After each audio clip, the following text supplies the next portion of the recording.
Hello दोस्तों, आशा करते हैं आप लोग बहुत अच्छे होंगे। द परफेक्ट स्टडी में आप सभी लोगों का स्वागत है। सभी लोगों का एग्जाम अच्छा दे के आ रहा है। सभी लोगों को द परफेक्ट स्टडी एक तरीके से मेरे भाई ढेर सारी शुभकामनाएं दे रहा है। आप लोग अपने एग्जाम में इससे अच्छा और करके आइए, ये मेरी आप सबसे उम्मीदें हैं। ठीक है, चलिए आज ये क्लास नंबर 12 है। इसके पहले 11 क्लास बिल्कुल बेसिक से मैं कंप्लीट करा चुका हूँ। कि सेकेंड पेपर ये आपका है, सेकेंड सेमेस्टर का सेकेंड पेपर है। और सेकेंड पेपर का नाम क्या है? तो शैक्षिक तकनीकी एवं आईसीटी।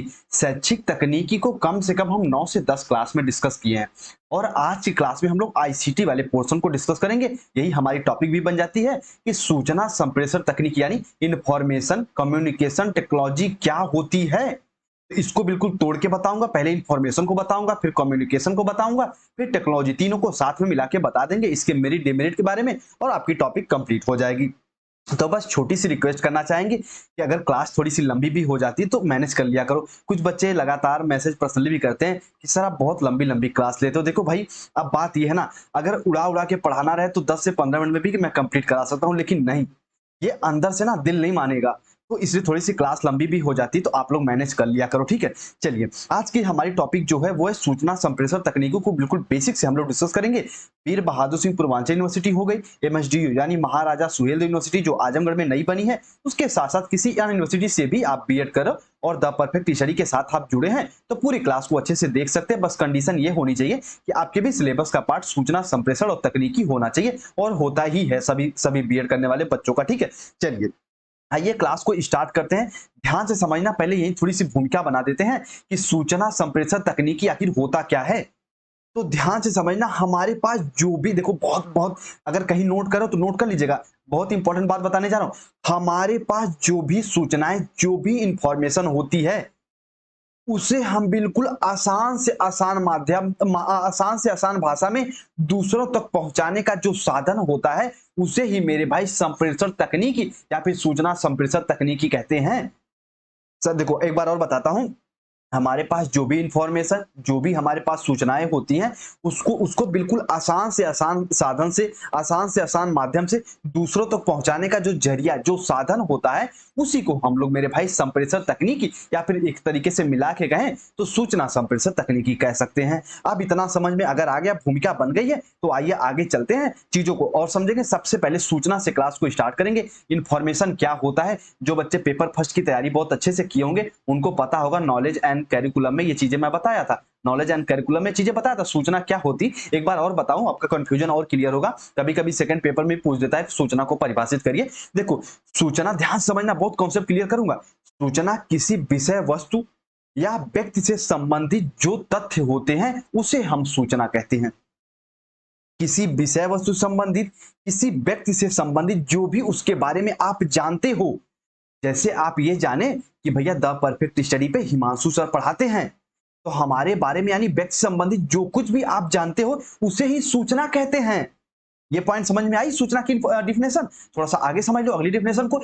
इसी प्रकार इंद्रियों द्वारा अर्जित वस्तु संबंधी या किसी संदर्भ विशेष की जानकारी को सूचना कहते हैं।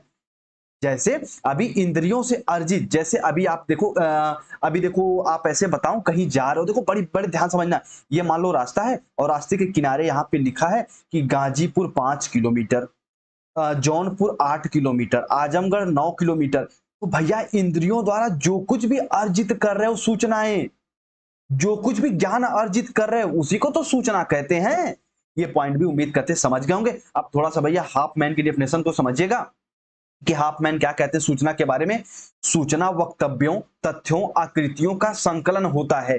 जो सूचना जो होती है मेरे भाई, वो वक्तव्यों, जो भी हमारे तथ्य, जो भी कॉन्सेप्ट होते हैं, जो भी आकृतियां होती हैं, उन सब का एक तरीके से संकलन होता है। एक तरीके से मेरे भाई इनमें सब चीजें समावेशित होती हैं हमारी सूचना के अंतर्गत, और सूचना के ही आधार पर ज्ञान का निर्माण होता है। ये फर्स्ट पेपर में हम लोग पढ़ चुके हैं और ज्ञान यहाँ पे पढ़ाने का पार्ट नहीं है। उम्मीद करते हैं ये चीजें समझेंगे हाफमैन की डिफिनेशन को। ठीक है, चलिए ये चीजें पहले भी पढ़ा चुका, एक बार रिवीजन करते हुए हम लोग सूचना संप्रेषण तकनीकी पे आगे बढ़ते हैं। उसके पहले थोड़ा सा इस डिफिनेशन को समझिए। यान बेल्किन साहब क्या कहते हैं सूचना के बारे में।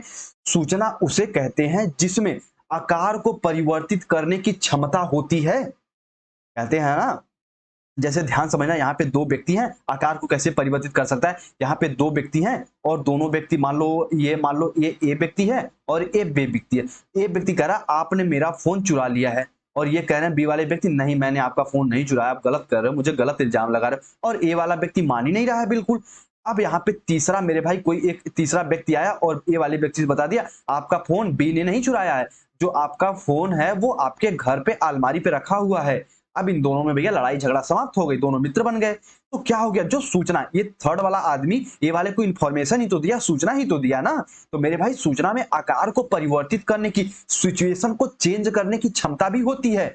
जैसे अभी देखो होते ना कि यहाँ पे रॉ वगैरह होती हैं, तरह तरह की मेरे भाई जो ये गुप्त एजेंसियां वगैरह होती, ये सूचनाएं ही तो एक दूसरे किसी दूसरे देश से भारत को लाके देती है। तरह तरह के मेरे भाई यहाँ पे इंटरनेशनल रिलेशनशिप डेवलपमेंट होते हैं। तो क्या ये सब है, ये सूचना के माध्यम से ही हम आकार को परिवर्तित कर सकते हैं, आकार को मेंटेन कर सकते हैं, किसी सिचुएशन को कंट्रोल में ला सकते हैं, या फिर किसी सिचुएशन को बिल्कुल वायलेंट भी कर सकते हैं सूचना के माध्यम से। उम्मीद करते हैं एन वेल्किन साहब के बारे में आप अच्छे समझे होंगे, हाफमैन की डेफिनेशन को समझे होंगे, सूचना क्या होती है। तो किसी व्यक्ति किसी वस्तु संबंधित जो भी तथ्य होते हैं उन सबको सूचना कहते हैं। देखो द परफेक्ट स्टडी पे जो चीजें मैं बताता हूं ना, जानते आप सब कुछ है, पढ़ाने को सब कोई पढ़ा सकता है, लेकिन मेरे भाई बिल्कुल इजी वे में मैं पढ़ाने का प्रयास करता हूं ताकि जो बच्चे द परफेक्ट स्टडी के साथ सच्चे दिल के साथ जुड़े हैं अपने फ्यूचर के साथ, फ्यूचर बनाने के लिए उनको बिल्कुल इजी वे में पढ़ाने का प्रयास करता हूं, और इसी पर्पज के साथ आगे बढ़ रहे हैं। और जितनी भी मेरे भाई सफलता मिलती जा रही है, आप लोगों के फीडबैक जिलते भी मिलते जा रहे हैं इसी के कारण, क्योंकि मैं हमेशा इजी वे का प्रयोग करता हूं, बिल्कुल आसान से आसान शब्दों का प्रयोग करके आपको समझाने का प्रयास करता हूं। तो उम्मीद करते सभी बच्चे सूचना को जान गए होंगे। अब थोड़ा सा मेरे भाई यहाँ पे जे बीकर की डिफिनेशन समझिए। यहाँ पे बियर मत देखना, बियर वेयर यहाँ पे नहीं, बियर दारू ये गलत चीज, पीना भी नहीं चाहिए।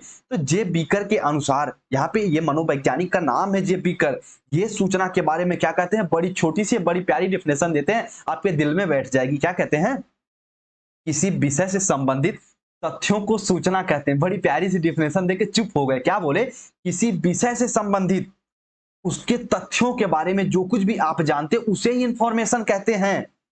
अब उम्मीद करते हैं आप लोग अच्छे से समझ गए होंगे बीकर की डिफिनेशन को भी, और जितने भी मेरे भाई वेल्किन की डिफिनेशन को, हाफमैन की डिफिनेशन को। अब सूचना जान गए कि सूचना क्या होता है। अब हम अपने आज के जो इंपॉर्टेंट टॉपिक पे आ रहे हैं। कुछ बच्चे कहते हैं सर संप्रेषण समझ में नहीं आ रहा क्या होता है, तो भैया ऐसा बताऊंगा बिल्कुल आपके दिमाग में घर कर जाएगा कि संप्रेषण क्या होता है। तो अंग्रेजी में इसे कम्युनिकेशन कहते हैं। अच्छा, कम्युनिकेशन जो हो मेरे भाई इसको ऐसे समझिए, देखो संप्रेषण जो होता है, संप्रेषण के शाब्दिक रूप को देखें, यहाँ पे को होना चाहिए, यहाँ पे थोड़ा सा मिसप्रिंट हो गया, मिसटाइप हो गया। संप्रेषण के शाब्दिक रूप को देखें तो संप्रेषण दो शब्दों के मेल से बना है। एक है मेरे भाई सम और दूसरा प्रेषण, जिसका अर्थ क्या होता है, समान रूप से प्रेषित किया जाए, यानी कि जो कुछ भी आप जान रहे हो उसको मेरे भाई पब्लिक कर दो, यानी दूसरों को बता दो। वही तो है हमारा कम्युनिकेशन। नहीं समझ में आया ना, अभी आगे समझिए और अच्छे समझेंगे। देखो अंग्रेजी भाषा में संप्रेषण शब्द के लिए मेरे भाई कम्युनिकेशन प्रयोग किया जाता है, यानी जो आपका संप्रेषण हिंदी में उसे अंग्रेजी में कम्युनिकेशन कहते हैं। और कम्युनिकेशन शब्द जो है मेरे भाई वो लैटिन भाषा के की कम्युनिस्ट से बना है। कम्युनिस्ट का अर्थ क्या होता है, अब विशेष जानिए। कम्युनिस्ट का अर्थ होता है सामान्य बनाना, यानी टू मेक कॉमन। देखो ध्यान से बना कि क्या होता है कि सामान्य बनाने का अर्थ क्या होता है, जिस बात या तथ्य को मैं जानता हूं कोई अन्य नहीं जानता, यानी जो कुछ भी मैं जानता हूं कोई व्यक्ति नहीं जानता है, उस तथ्यों को दूसरों को संप्रेषित कर उसे सामान्य बना देता हूं। यही होता है मेरे भाई कम्युनिकेशन, यानी जो कुछ भी मेरे पास इंफॉर्मेशन है वो दूसरों को मैं बता दिया, वही है भैया आपका संप्रेषण। अब कहोगे सर जी समझ में आ गया, अब थोड़ा सा आगे बढ़िए, ठीक है। जो कुछ भी जैसे संप्रेषण का सबसे बड़ा उदाहरण है हमारे नारद ऋषि।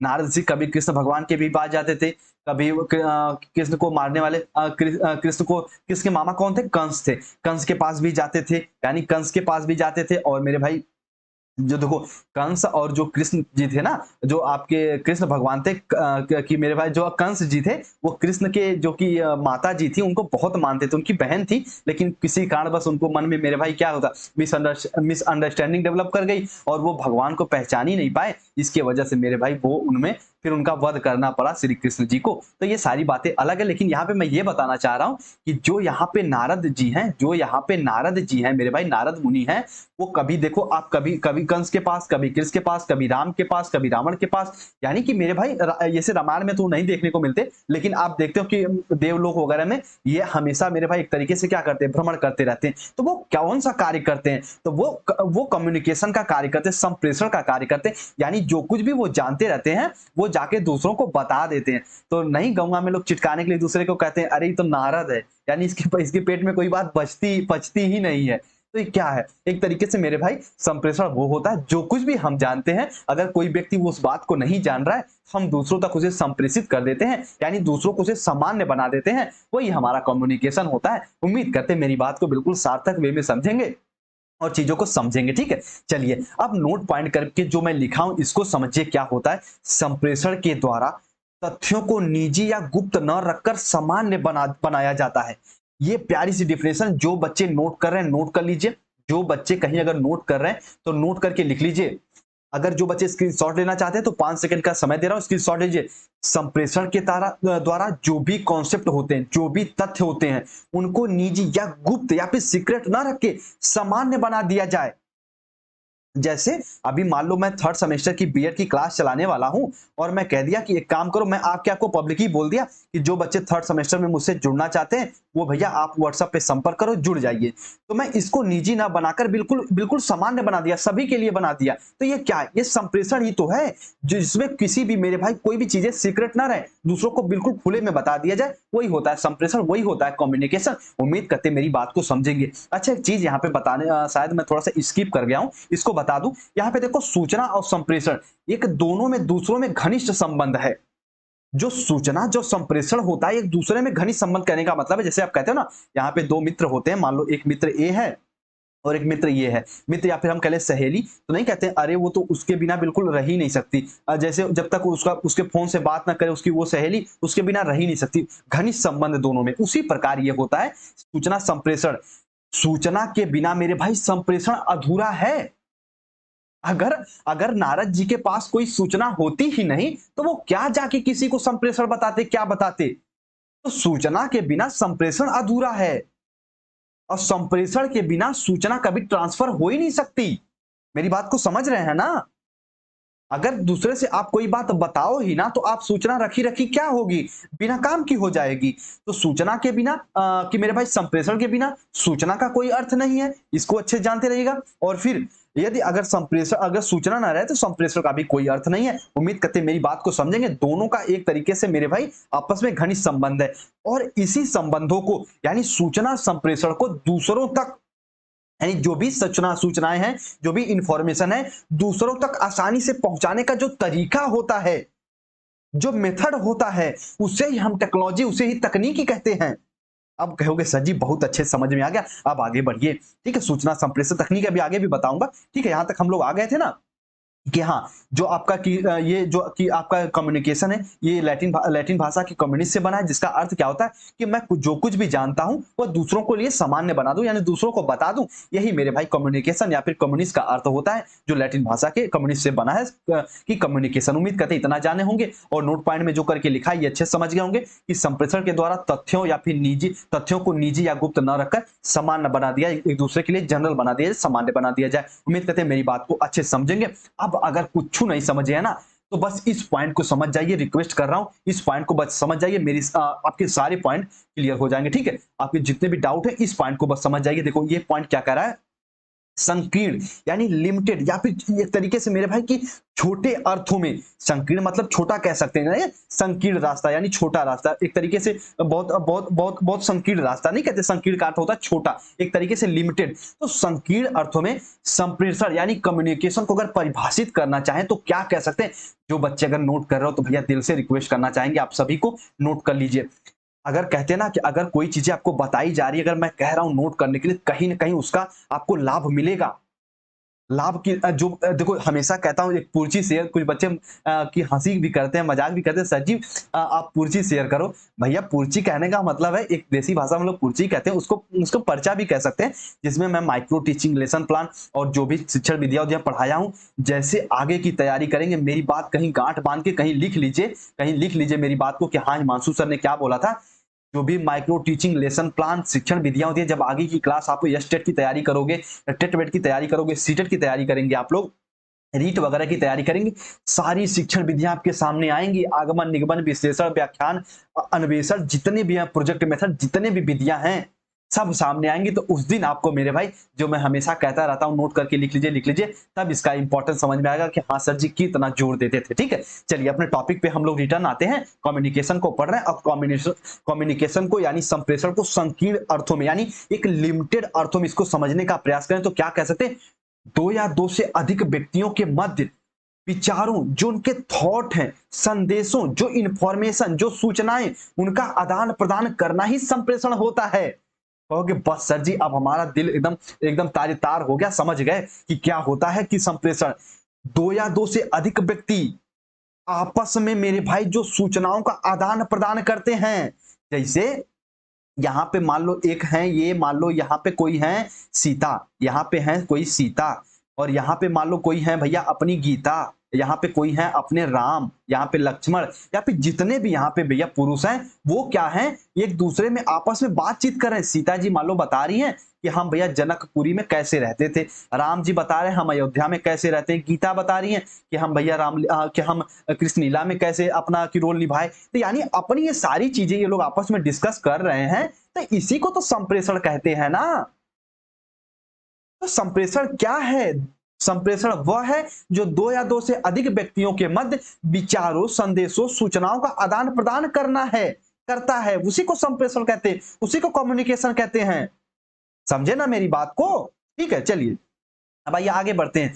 अब एक तो भैया यहाँ पे मनोवैज्ञानिक है बर्नार्ड साहब कि सीआई बर्नार्ड साहब ये क्या कहते हैं, सीआई बर्नार्ड साहब इसके बारे में क्या कहते हैं समझिए। संप्रेषण के बारे में डिफिनेशन बताते, कहीं लिख लीजिएगा। संप्रेषण वह साधन है जिसके द्वारा व्यक्ति एक ही संगठन में एक दूसरे के साथ जुड़े हुए होते हैं। संप्रेषण में हम एक दूसरे से बातचीत ही करते हैं ना, एक दूसरे से जुड़े ही तो रहते हैं ना, जुड़े ताकि वो एक दूसरे की मेरे भाई सामान्य बातों को एक दूसरे से साझा कर सके, उनकी जो भी बातों का उद्देश्य होता है उनको प्राप्त कर सके संप्रेषण के माध्यम से। ठीक है, जैसे एक ही संगठन, यानी देखो ध्यान समझना, द परफेक्ट स्टडी को अगर एक संगठन आप मान रहे हो, इसमें जितने भी बच्चे जुड़े हैं मेरे भाई, उन बच्चों के साथ साथ हम भी आपके साथ जुड़े, हम लोग एक दूसरे में कम्युनिकेट कर रहे हैं, संप्रेषण कर रहे हैं, यही तो है हमारा संप्रेषण।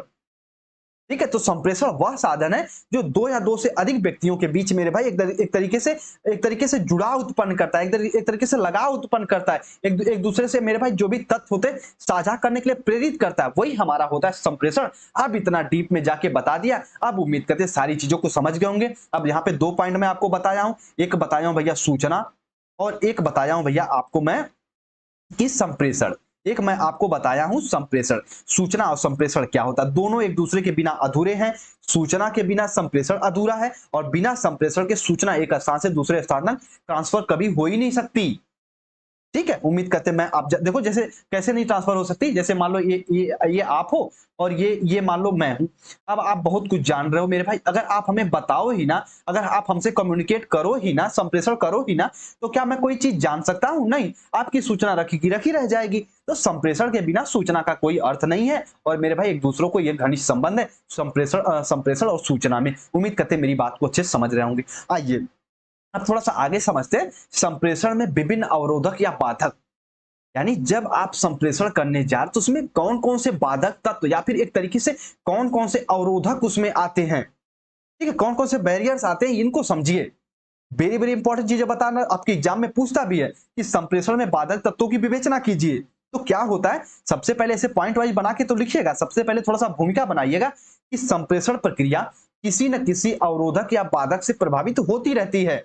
जैसे त्रुटिपूर्ण योजना अनिश्चितता पैदा करती है। जैसे अगर मान लो, देखो ध्यान समझना, इसमें सबसे मुख्य बाधक तत्व हम ये लिख सकते हैं ना कि आप कोई भी चीज बता रहे हो, अगर मेरे भाई सही भाषा शैली का प्रयोग नहीं कर रहे हो या फिर उचित सूचना का प्रयोग नहीं कर रहे हो, तो जो आपका संप्रेषण है वो प्रभावित होगा। ठीक है, आधी अधूरी बात किसी को बता रहे हो तो ये भी संप्रेषण को प्रभावित करेगा। त्रुटिपूर्ण योजना कि मेरे भाई एक तरीके से त्रुटिपूर्ण योजना के माध्यम से किसी को कोई चीज बता रहे हो, पूर्ण योजना के बारे में किसी को नहीं बता रहे हो, तो ये भी संप्रेषण को एक प्रभावित करता है, बाधित करता है। मेरी बात समझ रहे हैं ना? तो उम्मीद करते हैं इसको भी समझोगे। आइए थोड़ा सा आगे समझिए। इस प्रकार त्रुटिपूर्ण संगठन संरचना संगठनात्मक संबंधों को अस्पष्टता के साथ संप्रेषित नहीं कर सकते। अगर आपकी जो भी योजनाएं बना रहे हो उसमें त्रुटियां हैं, दूसरों को कुछ बता रहे हो, अगर उसमें त्रुटियां हैं तो आप मेरे भाई उसको स्पष्ट तरीके से संप्रेषित नहीं कर सकते। तो ये इसमें बाधक तत्व बन जाते। जो भी आपकी योजनाएं हैं अगर उसमें कुछ त्रुटियां हैं तो वे भाई संप्रेषण को प्रभावित करेंगी। तो इसको समझते रहिए, इसका कॉन्सेप्ट। ठीक है, उसके बाद समझो जो ये संप्रेषण होता है ये अवरोधक कई स्तरों पर विद्यमान रहते हैं। जो आपके मेरे भाई संप्रेषण में जो अवरोधक होते हैं, जो बैरियर्स होते हैं, वो कई स्तरों पर एक तरीके से विद्यमान रहते हैं, कई स्तरों पर रहते हैं। जैसे प्रेषक सेंडर के माध्यम से अगर मेरे भाई जो भी आपको सूचनाएं बता रहा है, अगर उसकी नीयत, उसकी इच्छा, उसकी रुचियां, उसका व्यक्तित्व तो अच्छा नहीं है तो आपको सही सूचना दे पाएगा? कहोगे सर जी नहीं दे पाएगा। तो प्रेषक का सही होना भी इंपॉर्टेंट है, ये भी आपको संप्रेषण को प्रभावित करता है। जो सेंडर होता है, जैसे अगर मान लो एग्जाम्पल के तौर पे द परफेक्ट स्टडी को आप ले लीजिए और यहाँ पे आप स्टूडेंट हो, यहाँ पे आप स्टूडेंट हो। ठीक है, अगर मैं आपको सही दिशा में कोई चीजें ना बताऊं तो बताओ ये यहाँ पे संप्रेषण अच्छा हो पाएगा? नहीं। यानी अगर मुझे आप एक तरीके से सेंडर मानो, मुझे आप अगर सेंडर मानो और आप एक तरीके से रिसीवर हो, आप एक तरीके से रिसीवर हो, तो मेरे भाई बताओ अगर सेंडर अच्छा ना हो तो कोई चीज आप रिसीव कर पाओगे? अच्छा नहीं। तो इसीलिए भैया सेंडर भी का अच्छा होना इंपॉर्टेंट है और मैं अपना 100% देता भी हूं। तो बताओ सेंडर समझ में आया कि नहीं? ये भी प्रभावित करते हैं। संदेश की संरचना। ठीक है, संदेश की संरचना, इसको संरचना कर लेना। जो आपका मेरे भाई ट्रांसमिशन ऑफ मैसेज, अगर जो भी मैसेज है अगर वो सही नहीं है, अगर उसमें सच्चाई नहीं है तो वो भी कम्युनिकेशन को बाधित करेगा। बताओ मेरी बात समझ रहे हो कि नहीं समझ? ठीक है, चलिए उसके बाद प्रतिपुष्टि, ये भी आपके मेरे भाई कम्युनिकेशन को एक तरीके से बाधित करता है। अगर मैं आपको जैसे बता दिया कि देखो बच्चे ए से बनाना होता है, ए से बनाना होता है, तो कहोगे भाग सर जी ये क्या बताते रहते हो, कुछ गलत गलत बता देते हो। तो मैं अगर ये कहता ए फॉर एप्पल होता है तो कहोगे हाँ सर जी अब जाके सही बताए, ए फॉर बनाना नहीं होता, बी फॉर बनाना होता है। तो यानी अगर आप फीडबैक भी अगर मेरे भाई जिस हिसाब से दे रहे हो वो भी आपके कम्युनिकेशन को प्रभावित करेगा कि कम्युनिकेशन सही है कि नहीं सही है। ठीक है, जैसे मैं कुछ बच्चे कहते भी हैं, जैसे मैं कि अभी ये कह दूं कि बी फॉर बिलार होता है, बी फॉर बिलार होता है, कहोगे नहीं सर जी ये नहीं होता, बी फॉर बॉल बोलिए ये सही होता है। तो प्रतिपुष्टि फीडबैक भी एक तरीके से मेरे भाई कि एक तरीके से जो फीडबैक होता है वो भी डिसाइड करता है कि कम्युनिकेशन सही है कि नहीं है, वो भी उसको प्रभावित बाधित करता है। ठीक है, अगर यहाँ पे ये अवरोधक बाधक ना होके ये कहे कि संप्रेषण को प्रभावित करने वाले कारक, एक तरीके से मेरे भाई इसमें इन सब बातों को मेंशन कर सकते हैं आप। देखो मेरा फर्ज है आपका कॉन्सेप्ट क्लियर करना, मैं आपका कॉन्सेप्ट क्लियर कर देता हूं। अब आपका फर्ज ये है कि अगर जो भी क्वेश्चन को घुमा फिरा के पूछे तो उनको आप लिख पाए। ठीक है ना, मेरी बात को समझ रहे हैं ना? ठीक है, आइए अब इतना समझे। अब देखो संप्रेषक या संचार के अवरोधक में कुछ जो बाधक होते हैं, कुछ मेरे भाई उसके अवरोधक होते हैं, उनको पॉइंट वाइज में करके लिख लीजिएगा। अगर आपके एग्जाम में पूछ दे कि संप्रेषण के बाधक तत्वों की विवेचना करो, या फिर संप्रेषण या फिर संचार में संचार के मेरे भाई एक तरीके से कि संचार को मेरे भाई संचार को की बाधित करने वाले कौन कौन से प्रमुख कारक हैं या फिर कौन कौन से प्रमुख अंग हैं, उनकी विवेचना करिए। तो इन पॉइंटों को आप लिख सकते हो। सबसे पहले नियोजन का अभाव, यानी मेरे भाई नियोजन का अभाव ये क्या होता है, सबसे ये समझो। देखो ध्यान समझना, अगर आप किसी को मेरे भाई संप्रेषण या फिर कोई चीजें बताने जा रहे हो, किसी ज्ञान को देने जा रहे हो, सूचनाओं को किसी को देने जा रहे हो मेरे भाई, अगर उसमें उसमें अगर प्लानिंग नहीं है, उसमें अगर नियोजन नहीं है, तो बताओ अच्छे से सूचना दे पाओगे? नहीं दे पाओगे। जैसे मैं आपको ये बताऊं, देखो अभी अभी ऐसे समझिए, चलिए ऐसे समझिए, मैं कहूं A for banana, A for बनाना। अब मैं कहूं बी फॉर कैट, अब मैं कहूं सी फॉर डॉग, कहोगे क्या सर जी कुछ बताते रहते हो, आप प्लानिंग के हिसाब से नहीं बता रहे हो। यानी जो कम्युनिकेशन है इसको मेरे भाई नियोजन भी बाधित करता है। मेरी बात समझे ना? हाँ, उसके बाद अर्थ विकृति। देखो ध्यान से समझना, जिस भी मेरे भाई अर्थ का प्रयोग कर रहे हो उसमें एक तरीके से सटीकता होनी चाहिए, वैज्ञानिकता होनी चाहिए, एक तरीके से क्रमबद्धता होनी चाहिए।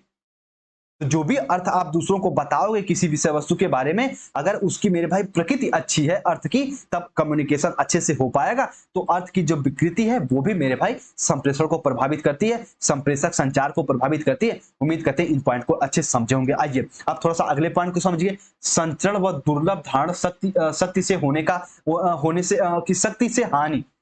संचरण व कि मेरे भाई दुर्लभ धारण शक्ति से, ध्यान से समझना, जो भी चीजें आप बता रहे हो, अगर मेरे भाई रिसीवर उसको ध्यान से नहीं रिसीव कर रहा है, या फिर जो सेंडर है उसको एक तरीके से मेरे भाई कि अपनी जी जान अपने शक्ति से नहीं ट्रांसफर कर पा रहा है दूसरों तक, तो वो भी आपके मेरे भाई की एक तरीके से कम्युनिकेशन को प्रभावित करेगी। दुर्लभ धारण शक्ति, जो भी आप एक तरीके से चीजें रिसीव कर रहे हो, वो भी आपके मेरे भाई कम्युनिकेशन को प्रभावित करती है। ये भी इंपॉर्टेंट पॉइंट हो जाती है। थर्ड पॉइंट भी, इसको भी अपने दिमाग में बना के रखिएगा, ठीक है। चलिए उसके बाद अस्पष्ट अवधारणाएं, वेरी वेरी इंपॉर्टेंट चीज है। इसे अगर नहीं भी समझाऊं तब भी इसे 3 से 4 लाइन में आप लिख दीजिएगा। अस्पष्ट अवधारणाएं क्या होती हैं?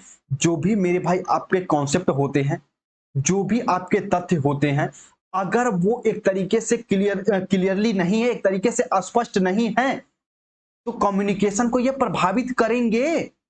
वही एग्जांपल देंगे। अगर ए फॉर मैं कुछ बताऊं, बी फॉर कुछ बताऊं, अगर मैं क से आम बताऊं और ख से गधा बताऊं, तो आप समझ पाएंगे? नहीं बताएंगे। अगर आप मैं ये बताऊं कि क से कबूतर होता है, ख से खरगोश होता है, ग से गधा होता है, तो इस तरीके से अगर बताऊं, जो हमारे जो अवधारणाएं, जो हमारे तथ्य हैं, अगर वो अस्पष्ट है, तो कम्युनिकेशन को एक तरीके से ये कि मेरे भाई अच्छी दिशा में लेके जाएंगे। अगर अस्पष्ट अवधारणाएं हैं तो ये भी प्रभावित करती हैं आपके कम्युनिकेशन को। मेरी बात समझ रहे हैं ना? ठीक है, चलिए आइए थोड़ा सा हम लोग आगे बढ़ते हैं। बुरी तरीके से अभिव्यक्ति संदेश, यानी जो भी आपके पास सूचनाएं हैं, अगर उन्हें आप बुरी तरीके से दूसरों को बता रहे हो, जैसे अभी मान लो द परफेक्ट टीचरी पे मैं बहुत अच्छे से मेहनत कर रहा हूं, आपको अच्छी से अच्छी चीजों को प्रोवाइड कर रहा हूं, अच्छी से अच्छी क्लास देने का प्रयास करता हूं, ज्यादा से ज्यादा भले लॉन्ग ड्यूरेशन की हो जाती, लेकिन आप किसी से मिल रहे हो और ये कहोगे अरे नहीं द परफेक्ट टीचरी पे मत पढ़ो, वहां की क्लासेस बहुत लंबी होती हैं। तो एक तरीके से आप मेरे भाई जो भी सूचनाएं ट्रांसफर कर रहे हो वो बुरी तरीके से कर रहे हो। अगर आपको ये बताना चाहिए, देखो भैया क्लास लंबी अगर हो जाती है, इसलिए क्लास लंबी होती है क्योंकि जो सर होते हैं एक ही क्लास में पूरे टॉपिक को खत्म करने का प्रयास करते हैं, तो क्या होता है, क्लास तो लंबी होना स्वाभाविक है। तो एक तरीके से आप अच्छी जो भी संदेश है अच्छे तरीके से दूसरों को मेरे भाई एक तरीके से अभिव्यक्त कर रहे हैं, दूसरों को एक तरीके से ट्रांसफर कर रहे हैं। तो अगर जो भी संदेश आपके पास है, अगर वो दूसरों को आप बुरी तरीके से बताएंगे, तो वो भी आपके कम्युनिकेशन को प्रभावित करेगा ही करेगा। मेरी बात समझ रहे हैं ना? चलिए उसके बाद अगला, ये तो बड़ा प्यारा प्यारा बिंदु है, ये तो संप्रेषण को 110% प्रभावित करता ही करता है। जहां पे 4 लोग बैठ के बात करते हैं, इस पॉइंट का मेरे भाई, इस पॉइंट का जिक्र हो ही जाता है। दुर्लभ श्रवण और समय से पूर्व मूल्यांकन। जैसे मैं कह रहा हूं कि हेलो दोस्तों, आशा करते हैं आप लोग बहुत अच्छे, आज के क्लास में हम लोग पढ़ेंगे, तब तक टप पसीना आप बोल रहे हो कि आज के क्लास में हम पढ़ेंगे सर जी, हम पढ़ेंगे सर जी आज कोशिका, सर जी हम पढ़ेंगे आज प्रकाश के बारे में। तो मैं तो अपनी बात रख ही नहीं पाया, तब तक आप ही बोल दिए, तो ये भी आपके कम्युनिकेशन को प्रभावित करेगा। मान लो मैं पढ़ाने वाला हूं माइक्रो टीचिंग और आप पूर्व मूल्यांकन कर लिए, सर पढ़ाएंगे बायोलॉजी, तो बताओ ये भैया ये संप्रेषण को प्रभावित करेगा कि नहीं करेगा? कहोगे सर जी करेगा। उसके बाद दुर्लभ श्रवण, किसी भी बातों को कम सुनो और सुनने से पहले में बोल दो, तो ये भी आपके कम्युनिकेशन को प्रभावित करेगा। जैसे ऐसा देखा गया है कि बोलने वालों की संख्या अधिक और सुनने वालों की कम होती है। जैसे मान लो यहाँ पे 4 लोग हैं और यहाँ पे कोई एक व्यक्ति अपनी बात रखना चाह रहा है, यहाँ पे जो ए पर्सन है इन चारों को अपनी बात बताना चाह रहा है। अब ये चारों इसकी बात सुन ही नहीं रहे हैं, बस ये बोला कि आज मैं आपको बताने जा रहा हूं, तब तक ये सब बोल रहे हैं हाँ आप ये बताने वाले हो, आप ये बताने वाले हो, यानी उनकी बात सुन ही नहीं रहे हैं, उसके पहले में उसका मूल्यांकन कर दिए।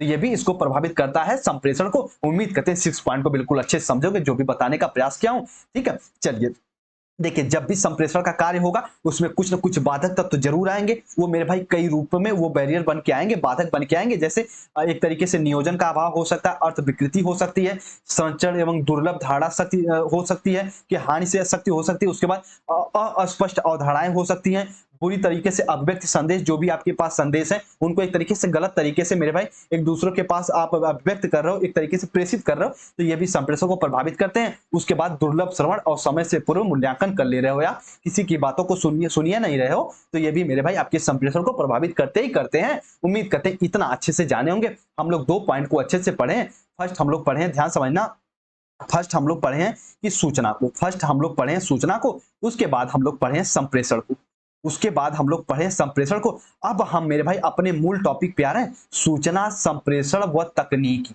सूचना संप्रेषण व तकनीकी मेरे भाई, इस पॉइंट को अब हम लोग डिस्कस करने जा रहे हैं। बिल्कुल बेसिक से मैं आपको बताऊंगा क्या होता है सूचना संप्रेषण तकनीकी। बिल्कुल अच्छे से बहुत ही ईमानदारी समझने का प्रयास करिएगा तो सारी चीजें समझ में आ जाएगी। ठीक है, आइए एक बार मैं थोड़ा सा इसको इरेज करता हूँ, फिर चीजें बताता हूँ।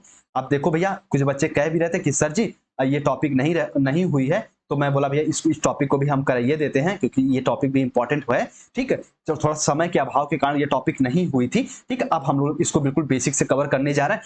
अब हमारी मेन टॉपिक स्टार्ट होने जा रही है। बिल्कुल अपना ईमान, अपना एक तरीके से मन, अपना सच्चे दिल के साथ आप टॉपिक को समझिए, रिक्वेस्ट करना चाहूंगा। सूचना संप्रेषण तकनीकी, इंफॉर्मेशन कम्युनिकेशन टेक्नोलॉजी होती क्या है? तो भैया ध्यान से समझना, अभी ऊपर मैं बताया हूं सूचना को, अभी बताया हूं संप्रेषण को, तो भैया इन दोनों को जो बिल्कुल आसान बना दे उसी को हम कहेंगे सूचना संप्रेषण तकनीकी। जो सूचना को, आपके पास जो भी सूचना है, दूसरों को यदि कम्युनिकेट करना चाहते हो, दूसरों के साथ उसे संप्रेषण करना चाहते हो, दूसरों को बताना चाहते हो, तो जिस आसान से आसान माध्यम का उपयोग करोगे उसे ही सूचना संप्रेषण तकनीकी कहेंगे। अब आपका कॉन्सेप्ट क्लियर हो गया होगा। ठीक है, आइए यहां पे थोड़ा सा समझिए। सूचना तथा संप्रेषण संबंधी कार्य को अधिक कुशल बनाने के लिए नवीन तकनीक, यानी जो न्यू टेक्नोलॉजी है, नवीन तकनीक, विज्ञान की सहायता ली जाती है। इसे ही सूचना संप्रेषण तकनीकी कहा जाता है। भैया दिल खुश हो गया इस लाइन को पढ़ के कि सूचना संप्रेषण तकनीकी संबंधी जो भी कार्य करने जा रहा है उससे संबंधित कार्य को अधिक कुशल बनाने के लिए, अगर कक्षा में बच्चों को पढ़ा रहे हो आप, तो अगर आप टेलीविजन, प्रोजेक्टर, ओवरहेड का उपयोग कर रहे हो, जो दृश्य सामग्रियों में हम जिसको बताए थे, ओवरहेड हो गया ना कि मेरे भाई एक पर्दे में आप जो कुछ भी दिखाते हो, ये भी आपका तकनीकी के अंतर्गत आएगा। तो अपने शिक्षण अधिगम कार्य को अधिक कुशल बनाने के लिए जो भी नवीन से नवीन तकनीकों का प्रयोग कर रहे हो, नवीन से नवीन मेरे भाई की एक तरीके से प्रविधि टेक्निक का प्रयोग कर रहे हो, उन सब की मेरे भाई क्या, उन सब को मिला के अगर कहें तो उसे हम कह सकते हैं सूचना संप्रेषण तकनीकी। अब उम्मीद करते हैं ये पॉइंट समझ गए होंगे। आइए अब थोड़ा सा इसको कुछ डिफिनेशन समझ लीजिए। एक हमारे प्यारे भारतीय मनोवैज्ञानिक हुए आर.के. शर्मा साहब, ये क्या कहते हैं सूचना संप्रेषण के बारे में कि सूचना संप्रेषण तकनीकी का आशय उन साधनों के व्यवहारिक प्रयोग की ओर संकेत करता है जो मानव के कल्याण तथा आवश्यकता की पूर्ति हेतु सूचनाओं का आदान प्रदान करते हैं। एग्जाम्पल के तौर पे कह सकते हैं टेलीविजन, एग्जाम्पल के तौर पे कह सकते हैं रेडियो, एग्जाम्पल के तौर पे कह सकते हैं टेलीकॉन्फ्रेंसिंग, ओवरहेड, डिजिटल बोर्ड। उसके बाद जो भी मेरे भाई आप लोग बच्चों के, यानी यहाँ पे मानव कल्याण है, यहाँ पे बच्चों के यानी शिक्षण अधिगम को अधिक से अधिक प्रभावित बनाने के लिए जो भी मेरे भाई हम टेक्नोलॉजी का प्रयोग करते हैं वो सब सूचना संप्रेषण तकनीकी के अंतर्गत आएगा। जो भी संसाधन का आप प्रयोग कर रहे हो अपने मेरे भाई की शिक्षण अधिगम को आसान बनाने के लिए, वो सब सूचना संप्रेषण तकनीकी के अंतर्गत आएगा। और एक चीज, अभी कुछ बच्चे यहाँ पे कंफ्यूज होंगे कि अभी हम लोग इसके फर्स्ट और सेकंड क्लास में, सेकंड पेपर में पढ़े थे कि हम लोग पढ़े थे शैक्षिक तकनीकी।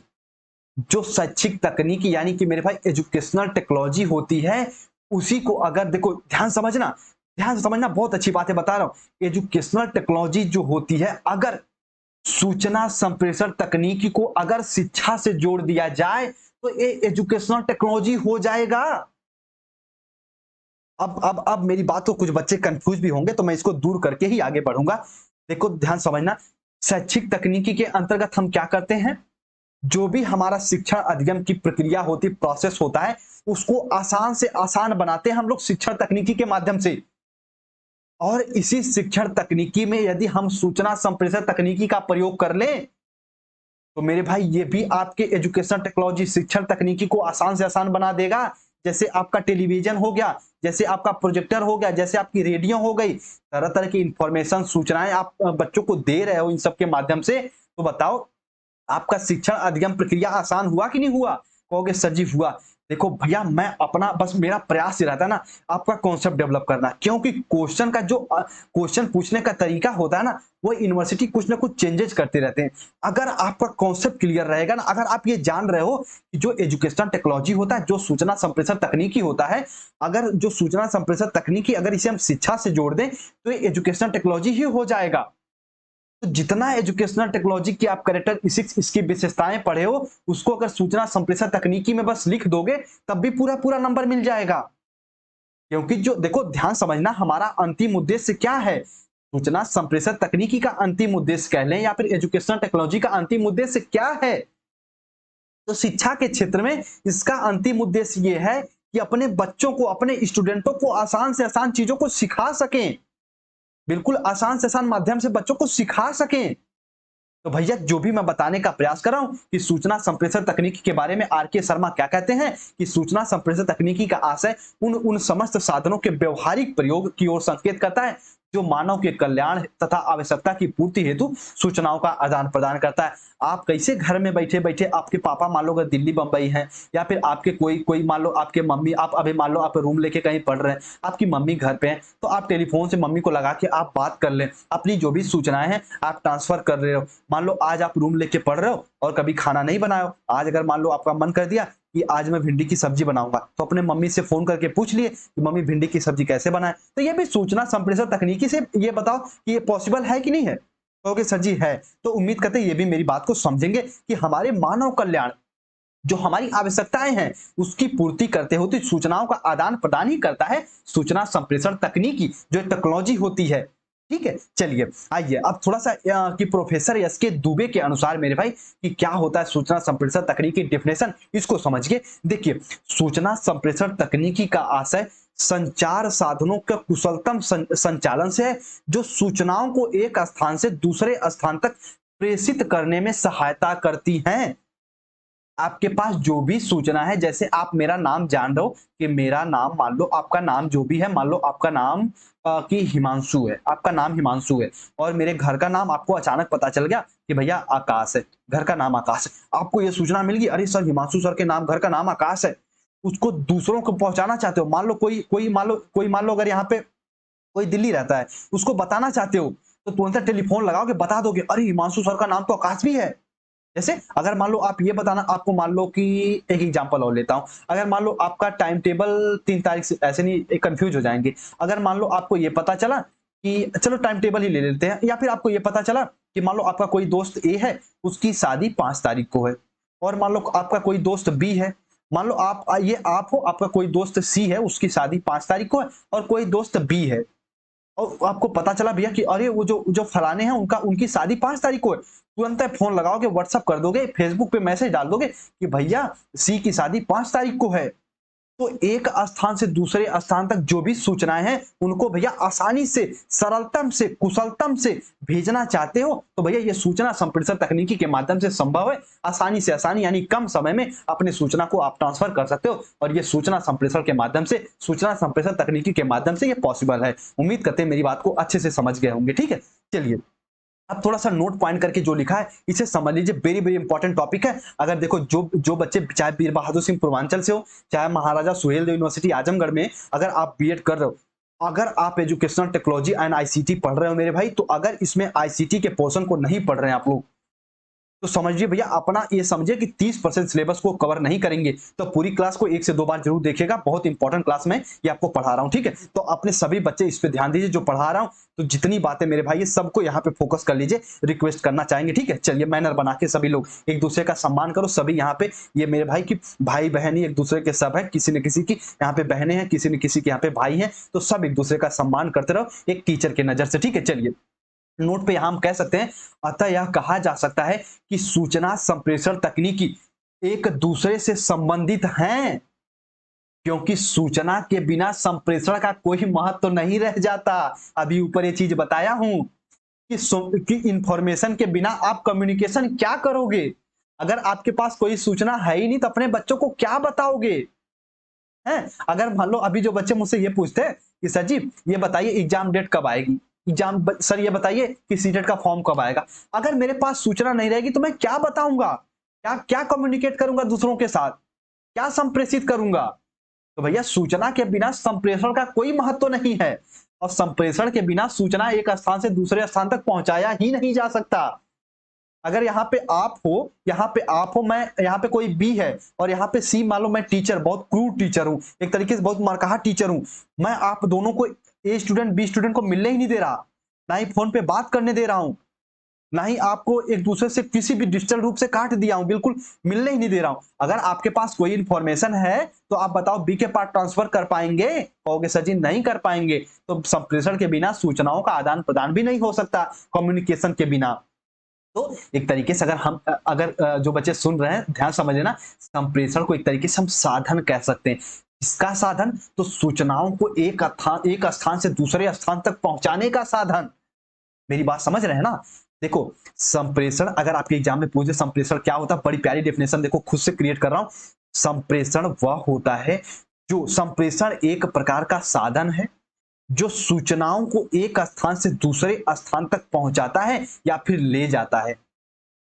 ठीक है, देखो ध्यान से समझना, सूचनाओं का वह साधन जो मेरे भाई की सूचनाओं को एक स्थान से दूसरे स्थान तक ले जाता है, उसी को हम संप्रेषण कह सकते हैं। अपने लैंग्वेज में से तोड़ के कह सकते हो, इन दोनों में घनिष्ठ संबंध होता है। संप्रेषण के बिना सूचना अधूरी है, सूचना के बिना संप्रेषण अधूरा है। कहते हैं ना, जैसे जैसे ध्यान समझना, अब जैसे मान लो कि मान लो यहाँ पे ये आप हो, ये भी आप हो, यहाँ पे ये मैं, यहाँ पे कोई और व्यक्ति है।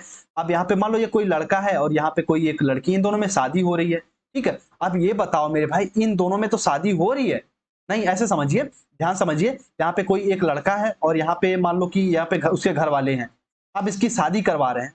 तो शादी करवाने के लिए जरूरी क्या है, लड़की या लड़का का होना ना।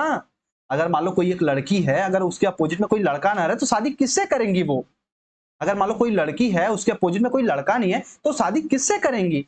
तो वही बात है, संप्रेषण के बिना सूचना अधूरी है और सूचना के बिना संप्रेषण अधूरा है, दोनों में घनिष्ठ संबंध है। उम्मीद करते हैं मेरी बात को समझ गए होंगे, सार्थक वे में चीजों को समझेंगे, क्योंकि मैं जो भी एग्जांपल देता हूं ये समझ के देता हूं कि सभी बच्चे यहाँ पे मेच्योर हैं, सभी बच्चे एक तरीके से उनके अंदर परिपक्वता आ गई है, शब्दों को गलत अर्थों में नहीं लेंगे, सार्थक वे में चीजों को समझेंगे कि सब एक टीचर है और टीचर का फर्ज होता है अपने बच्चों को, अपने छात्रों को, अपने स्टूडेंटों को आसान से आसान माध्यम से चीजों को बताना। आइए अब थोड़ा सा गोल ऑफ आईसीटी यानी सूचना संप्रेषण तकनीकी के लक्ष्य क्या होते हैं।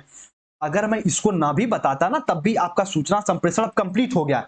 जिसको क्लास स्किप करना आप कर सकते हो मेरे भाई, मैं आपका समय यहाँ पे ज्यादा नहीं लूंगा, क्योंकि देखो आपको सूचना बता दिया, संप्रेषण बता दिया, सूचना संप्रेषण तकनीकी तीनों बता दिया।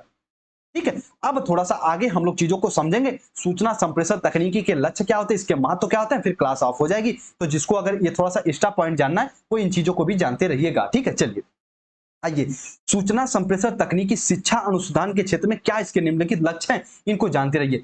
इसके पहले जो तीन पॉइंट मैं बताया हूं, यानी सूचना भी बता चुका हूं, संप्रेषण भी बता चुका हूं, दोनों को मिला के जो बताया हूं, यानी सूचना संप्रेषण तकनीकी बता चुका हूं। क्लास यहाँ पे आपकी ऑफ है, लेकिन अगर आप एक्स्ट्रा जानना चाहते हो, यानी क्लास में अपने एग्जाम में और बेहतर करना चाहते हो, तो यहाँ से इन चीजों को समझ सकते हो, वरना ये समझो कि सारी टॉपिक में कंप्लीट कराइए दिया हूं। ठीक है, चलिए सूचना संप्रेषण तकनीकी के लक्ष्य, फर्स्ट पॉइंट में हम ये कह सकते हैं कि मेरे भाई जो शिक्षा, जो अनुसंधान होते हैं, जो हम रिसर्च करते हैं, उनसे जो अधिकाधिक संचार करना, यानी जो भी हमारे शिक्षाएं, जो भी रिसर्च है, उनका एक दूसरे तक ट्रांसफर करना, हस्तांतरण करना, समाज के प्रत्येक व्यक्तियों तक उनको पहुंचाना, ये सूचना संप्रेषण तकनीकी के एक महत्व हो सकते हैं, एक लक्ष्य हो सकते हैं। ठीक है, तो फर्स्ट पॉइंट को उम्मीद करते समझे होंगे। उसके बाद देखो इसको समझिए, वेरी वेरी इंपॉर्टेंट चीज है, वर्तमान पीढ़ी को प्रभावी साइबर शिक्षा एज भली भांति एक तरीके से प्रतिस्थापित करना, स्टेब्लिश करना। यानी समझ लो, जैसे समझो कि आप लोग अगर ध्यान समझना, जो अभी हम लोग क्या पढ़ रहे हैं, तो आप कहोगे सर आईसीटी की पोर्शन को पढ़ रहे हैं, यानी इंफॉर्मेशन कम्युनिकेशन टेक्नोलॉजी को। तो जो हमारी वर्तमान एज, जो हमारी वर्तमान पीढ़ी चल रही, इनको कंप्यूटर वगैरह से परिचित कराना, ऑनलाइन शिक्षा के लिए एक तरीके से उनको प्रेरित करना, कम से कम समय में ज्यादा से ज्यादा चीजों को सीखना, ये भी इसका इंपॉर्टेंट रोल हो जाता है। ठीक है, चलिए इसके महत्व में, इसके एम से, इसके उद्देश्य में इसको भी जानते रहना। उसके बाद देखो ये एक्स्ट्रा पॉइंट है, इसको अपने हिसाब से आप बना के लिख सकते हैं। ठीक है, उसके बाद राष्ट्रीय संस्थाओं जैसे इसरो हो गया, उसके बाद एनसीईआरटी हो गई, उसके बाद इग्नू हो गया। इनके शैक्षिक कार्यक्रमों का जन संचार करना यानी एक दूसरे तक इनको पहुंचाना भी आईसीटी का मुख्य कार्य होता है। उम्मीद करते हैं मेरी बात को समझेंगे। इसके लक्ष्य को आप इसके महत्व भी लिख सकते हैं, इसके इंपॉर्टेंस भी लिख सकते हैं। ये नहीं कि अगर लक्ष्य लिखा हो तो लक्ष्य लिखेंगे, इसके इंपॉर्टेंस में इन सब बातों को आप इंक्लूड कर सकते हैं। उसके बाद देखो कि पारंपरिक पुस्तकालय जैसे जैसे हमारी पुस्तकालय होती हैं, उनको डिजिटली पुस्तकालयों की नींव रखना, यानी जो हमारी मेरे भाई की एक तरीके से पहले की जो लाइब्रेरी वगैरह होती हैं, उनके स्थान पर डिजिटली पुस्तकालयों को नींव रखना, बच्चे ऑनलाइन ही पुस्तक को पढ़ सकें। और देखो आईसीटी के कुछ डिमेरिट भी होती हैं। मुझे ऐसा लगता है कि मेरे भाई अगर आप किसी भी चीज को डिजिटली बहुत ज्यादा पढ़ रहे हैं, किसी भी बुक को डिजिटली बहुत ज्यादा पढ़ रहे हैं, तो आप उसमें ज्यादा एक तरीके से कॉन्सेंट्रेट नहीं कर पाएंगे, एक तरीके से ध्यान केंद्रित नहीं कर पाएंगे। तो इसके डिमेरिट अगर पूछे तो इन सब के अपोजिट में लिख देना, ठीक है। तो इस बात को समझते रहना। तो इसके मेरे भाई लाभ में, इसके महत्व में, इसके इंपॉर्टेंस में आप इस पॉइंट को लिख लेना कि पारंपरिक पुस्तकालय जो भी होते हैं उनके स्थान पर डिजिटल पुस्तकालयों की नींव रखना, ये भी इसका इंपॉर्टेंट रोल हो जाता है। ठीक है, चलिए उसके बाद सूचनाओं का मूल्य पहचान कर उन्हें जन साधारण के लिए उपयोगी बनाना, ये भी इसका इंपॉर्टेंट रोल हो जाता है। जो भी मेरे भाई सूचनाएं होती हैं उनका वैल्यूज, उनका मूल्य पहचान कर तो एक तरीके से आम व्यक्ति के लिए उपयोगी बना देना, ये भी आईसीटी का मुख्य मेरे भाई की रोल होता है, इंपॉर्टेंट होता है। उसके बाद देखो एक तरीके से समझते रहना, राष्ट्र के आर्थिक विकास में सहायता देना, ई कॉमर्स हो गया, ईमेल हो गया, उसके बाद इसको कट ही कर दीजिए, ठीक है। इकोनॉमिक हो गए, उसके बाद एटीएम वगैरह हो गए, क्रेडिट कार्ड हो गए, इनका एक तरीके से अधिक प्रचलित करना, इसकी नींव को मजबूत करना भी आईसीटी का मुख्य कार्य होता है। उम्मीद करते हैं मेरी बात को अच्छे से समझ रहे होंगे। उसके बाद राष्ट्रीय स्वास्थ्य संसाधनों में उन्नति एवं विकास करना, जैसे स्कैनिंग हो गया, सिटी स्कैनिंग हो गया, उसके बाद पेस मेकर हो गया, अल्ट्रासाउंड उपयोगी उपकरण निर्माण में भी हम आईसीटी का इंपॉर्टेंट रोल मेरे भाई कह सकते हैं, ये भी इसका इंपॉर्टेंट रोल होता है। देखो इतने पॉइंट सेलेक्ट करने के पीछे रीजन ये रहता है ना, अगर एक भी पॉइंट अगर मिस कर रहे हो तो इन सब चीजों को समझे रहेंगे कि आईसीटी का इंपॉर्टेंट क्या होता है, स्कैनिंग करने में, सीसीटीवी स्कैनिंग करने में, या फिर सीटी स्कैनिंग करने में, अल्ट्रासाउंड वगैरह करने में, ये फिर मेरे भाई जो भी कि बायोलॉजिकल क्षेत्र में आईसीटी का इंपॉर्टेंट रोल होता है, इन सब चीजों को लिख सकता है। उसके बाद राष्ट्र के तकनीकी विकास में सहायता देना, कहते हैं ना साइबर अटैक वगैरह होता है तो उनसे हम कैसे सुरक्षा प्राप्त कर सकते हैं, ये भी इसका इंपॉर्टेंट रोल होता है। यानी राष्ट्र यानी हमारा देश जो है उसको और आगे ले जाने के लिए भी आईसीटी का इंपॉर्टेंट रोल हो जाता है, क्योंकि ये हमारा जो जनरेशन है, हम इस समय भैया टेक्नोलॉजी में घुस रहे हैं, ठीक है। एक तरीके से हम एक तरीके से ये समझे ना कि हम लोग एक तरीके से जो रिवोल्यूशन होता है, क्रांतिकारी होती है, क्रांतियां होती हैं, तो हम लोग जो टेक्नोलॉजी की क्रांति चल रही उसके प्रथम चरण में हम लोग हैं, ठीक है। हमारी जो पीढ़ियां आएंगी आज के 100-200 साल बाद, उन सबके अंदर ये तकनीक भैया इतना डेवलप कर लिया हो जाएगा ना कि पूछो ही मत। अभी बहुत से अच्छे ऐसे लोग हैं जो ईमेल नहीं करना जानते, बहुत से ऐसे लोग हैं जो अच्छे से व्हाट्सएप नहीं चलाना जानते, किसी को टेक्स्ट भेजना नहीं जानते, लेकिन आज के 100-200 साल बाद ये सब चीजें आम हो जाएंगी। तो मेरे भाई एक तरीके से जो राष्ट्र के विकास में आईसीटी का भी इंपॉर्टेंट की रोल इंपॉर्टेंट हो जाता है। इस पॉइंट को भी आप लोग जानते रहिएगा, ठीक है। चलिए 9 पॉइंट को समझिए, राष्ट्र के सांस्कृतिक विकास के साथ साथ विभिन्न अंतरराष्ट्रीय मंचों पर उसकी सहायता को सुदृढ़ बनाने में भी सहायता देता है। यानी जो भी मेरे भाई आपका राष्ट्र है सांस्कृतिक विकास की, जैसे अभी मान लो कोई केरल का कल्चर है, अभी भारत में बैठे बैठे आप देख सकते हो, तो एक तरीके से उससे जुड़ सकते हो। भारत में मान लो कोई बिरहा उरहा गाता है, तो भैया वो जाके आप लोग दक्षिण के किसी प्रदेश में भी कोई बिरहा सुन रहा है तो वो जान सकता है। जैसे नाग पंचमी का त्योहार भारत में कैसे मनाया जाता है, उत्तर प्रदेश में कैसे मनाया जाता है, कि पश्चिम बंगाल में कैसे मनाया जाता है।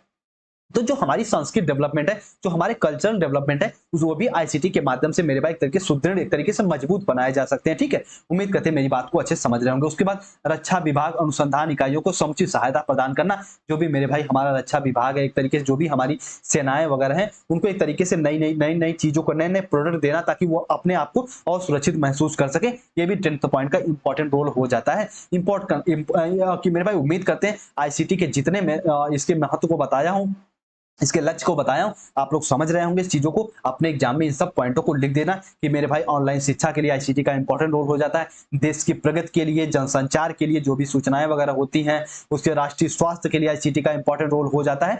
अब थोड़ा सा आगे और कुछ पॉइंटें लेके आया हूं, वैसे यहाँ पे समाप्त हो चुका है जो आपके कि मेरे भाई जो उद्देश्य है उनको महत्व भी लिख सकते हो। अब देखो यहाँ पे समझना कि सूचना संप्रेषण तकनीकी की आवश्यकताएं, महत्व, इसको मैं एक बार मैं समझाइए देता हूँ, बाकी इसको अपने लेवल पे पढ़ लेना। टेलीग्राम पे पीडीएफ मैं शेयर कर दूंगा, ठीक है। इसमें आप बिल्कुल भी परेशान मत होइएगा कि सर जिसका पीडीएफ भेजिए, टेलीग्राम पे 100% इसका पीडीएफ मिल जाएगा। क्योंकि क्या होता है ना, कि बहुत से ऐसे बच्चे अगर इसका 99 रुपए पे करके अगर नोट्स नहीं भी लिए हैं किसी कारणवश, तो उनकी भी हेल्प हो जाए। वरना मुझे ऐसी उम्मीद है कि सभी बच्चे अब तक नोट्स लिए लिए होंगे।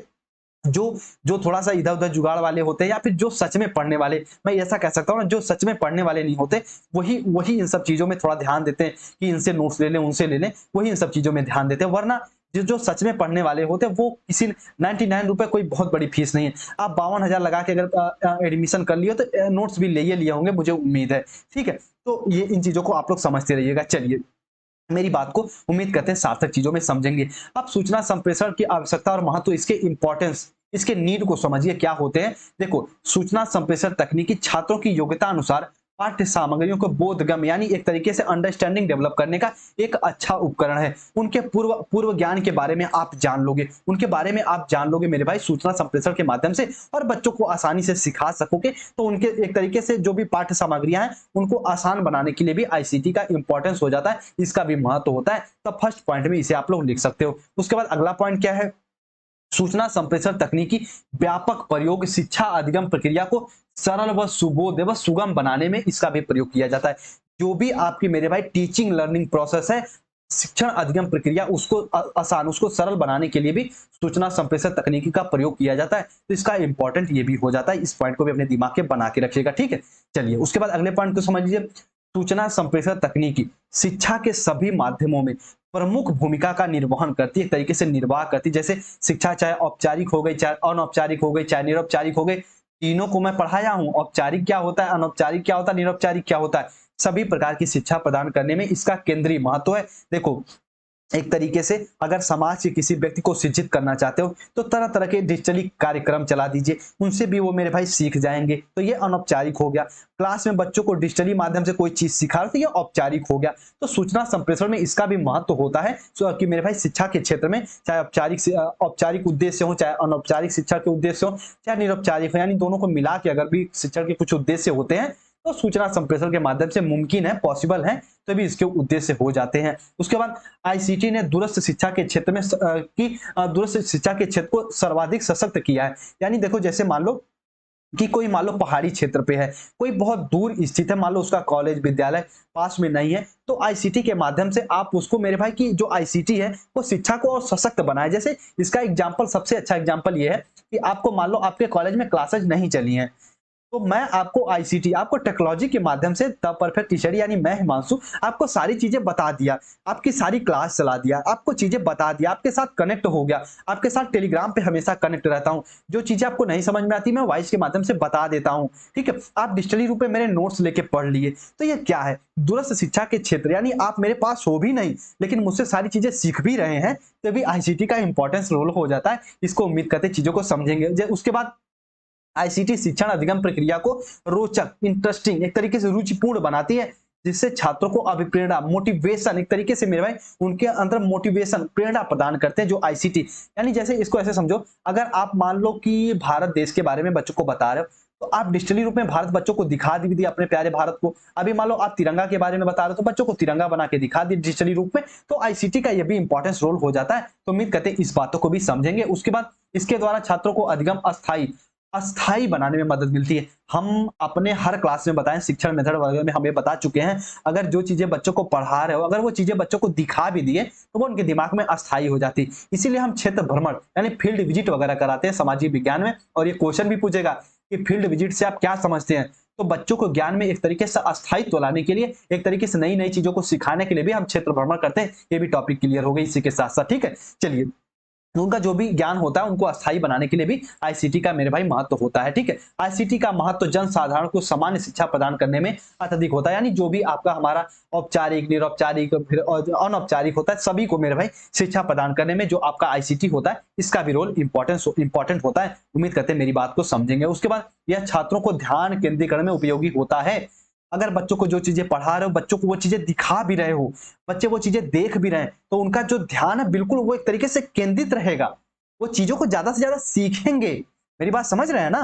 तो उन चीजों को आप लोग अच्छे से यहाँ पे पॉइंट वाइज करके मेंशन कर सकते हैं। जितने पॉइंट बताए उम्मीद करते हैं सारी चीजों को समझ गए होंगे। आईसीटी के सारी चीजों को बताएं, अब एक बार रिवीजन करा देता हूं। उसके पहले एक चीजें बता दूं, देखो अब द परफेक्ट स्टडी यानी आपके साथ जर्नी की जर्नी जो है एक तरीके से मेरे भाई जो भी हम लोग का रास्ता है वो और आगे बढ़ने जा रहा है सीटेट वगैरह के साथ साथ। तो आपका फर्ज आपका दायित्व तो बनता है अपने कॉलेज ग्रुप में अपने फ्रेंड सर्कल में एक तरीके से कहते हैं ना सम प्रेशर कम्युनिकेशन ऐसे करो अच्छे अच्छे के साथ गुडविल के साथ, ताकि ये बताओ कि हाँ भैया द परफेक्ट स्टडी में सारी क्लास पढ़ाई जाएंगी। और यकीन मानिए अगर जो द परफेक्ट स्टडी के रूल एंड रेगुलेशन जो भी चीजें मैं बता रहा हूं एक तरीके से गाइडेंस में जो भी बच्चे सीटेट की तैयारी करते हैं, अगर कोई ऐसा बच्चा अगर 110 के नीचे ला दिया तो आप कहना बस जो चीजें मैं आपको प्रोवाइड करूंगा, जो मैं और पंकज सर मिलकर आपको गाइड करेंगे, जिस तरीके से पढ़ाएंगे तो भैया आप धुआं धुआं करोगे, एक तरीके से छोड़ के आओगे अपने सीटेट के एग्जाम को भी।